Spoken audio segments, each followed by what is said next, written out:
किसान आंदोलन अपने 100 दिन समाप्त कर चुका है।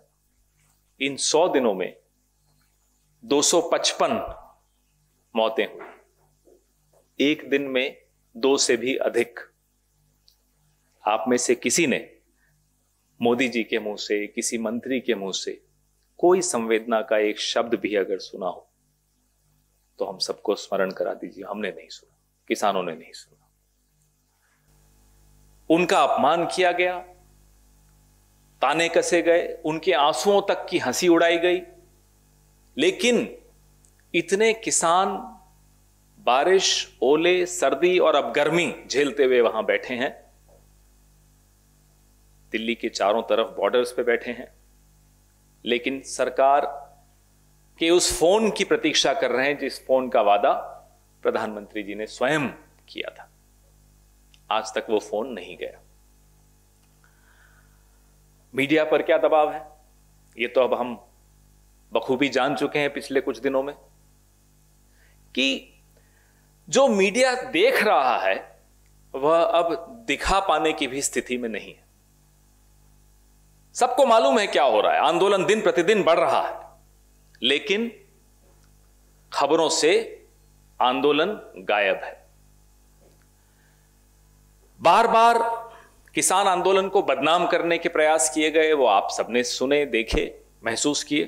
तमाम षड्यंत्र रचे गए। भाजपा नेताओं की वो टिप्पणियां आप सबने सुनी, बार बार उनको दोहराना ठीक नहीं रहेगा। विमर्श के दायरे से कैसे किसानों को, उनके आंदोलन को निकाल बाहर किया जाए, उसके लिए तमाम षड्यंत्र रचे गए, हर हथकंडा अपनाया गया। उन हथकंडों के लिए सरकार जानी जाती है।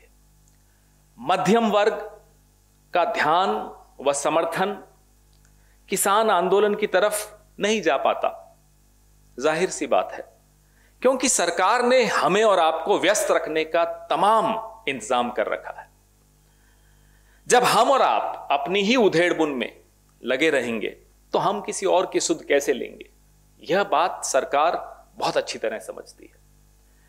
इसलिए आज अगर समाज का एक बहुत महत्वपूर्ण वर्ग, किसानों का वर्ग, अगर 100 दिन से आंदोलन कर रहा है तो हमें उसका समर्थन इसलिए भी करना चाहिए कि वो काम कर रहे हैं जो हम और आप जिस आपाधापी में जी रहे हैं हम नहीं कर पाते। अगर हम अपने घर की किस्तें भरने में संघर्ष कर रहे हैं, अपने बच्चों को अच्छी शिक्षा देने के लिए संघर्ष कर रहे हैं, अपनी नौकरी ढूंढने के लिए या बचाने के लिए संघर्ष कर रहे हैं, पेट्रोल, डीजल, एलपीजी गैस, प्याज, खाद्य तेल, तमाम कीमतें बढ़ रही हैं, उससे हम संघर्ष कर रहे हैं,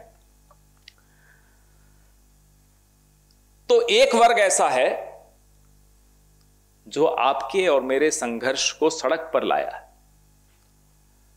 सिर्फ एक काम हमें करना है कि उस संघर्ष का सम्मान करें, उसका समर्थन कर पाएं, तो इस देश पर और इस लोकतंत्र पर आप सबकी बहुत बड़ी कृपा होगी।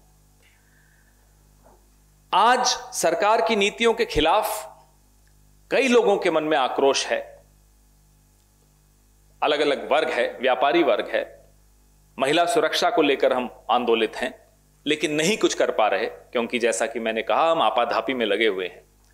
तो कम से कम संवेदना है आपके मन में, हम सबके मन में, पीड़ा भी है, हां, अभाव है तो समय का है, तो किसी एक वर्ग ने वो समय निकाला है। सरकार के कानों पर जूं नहीं रेंग रही, वो हम सब देख रहे हैं। वो टिकरी बॉर्डर हो, सिंघू बॉर्डर हो, गाजीपुर हो, शाहजहांपुर हो, सब जगह एक वर्ग बैठा है, अडिग है, संघर्ष कर रहा है, उसको कोई फर्क नहीं पड़ रहा उसके खिलाफ क्या षड्यंत्र रचे जा रहे हैं, कैसे उसका अपमान करने की चेष्टा की जा रही है, वो फिर भी वहीं डटा हुआ है। देश उनके साथ भले चुप है लेकिन खड़ा है। आज काला दिन किसानों ने आह्वान किया है, ये काला अध्याय है हमारे लोकतंत्र के इतिहास में। आंदोलन पहले भी बहुत हुए, हर सरकार में हुए।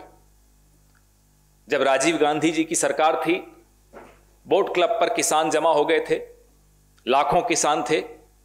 इंदिरा जी की पुण्यतिथि में बहुत बड़ा कार्यक्रम यहीं होना था बोट क्लब पे। राजीव जी ने वो कार्यक्रम का स्थान बदला, किसानों को नहीं हटाया। सरकारें ऐसे चलती हैं। तो उम्मीद सरकार से तो नहीं है, उम्मीद आप सबसे है, उम्मीद इस पूरे देश से इस किसान को है कि और कुछ करें या ना करें, अपना समर्थन इन किसानों को जरूर दें। भले आप बोलने में सक्षम नहीं हैं, सड़क पर आने में सक्षम नहीं हैं, एक साइलेंट, एक मौन समर्थन भी अगर आप देंगे तो इस देश का बहुत बहुत भला होगा।